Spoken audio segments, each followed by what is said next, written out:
এটা তৃতীয়, ঠিক আছে। তৃতীয় দল চলে আসো ঝট করে, খুব তাড়াতাড়ি চলে আসো। আচ্ছা তাড়াতাড়ি চলে আসো, একজনের হাতে তুলে দেওয়া হোক, যে কজন আছে সবাইকে ডিস্ট্রিবিউট করে দেবে না। হ্যাঁ হ্যাঁ, সব কটা স্যার, সবগুলো একসঙ্গে ওদের হাতে তুলে দেবে। হ্যাঁ হ্যাঁ,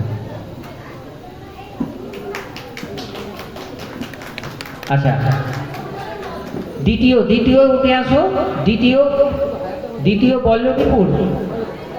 দ্বিতীয় বল্লভীপুর চলে আসো ওপরে, যে কজন আছো এখন। হ্যাঁ, মোট 8 জন আছে তোমাদের। আচ্ছা তৃতীয়, এই প্রথম খানপুর, বড়দের টিম খানপুর চলে আসো। গ্রুপ এ, খানপুর গ্রুপ এ।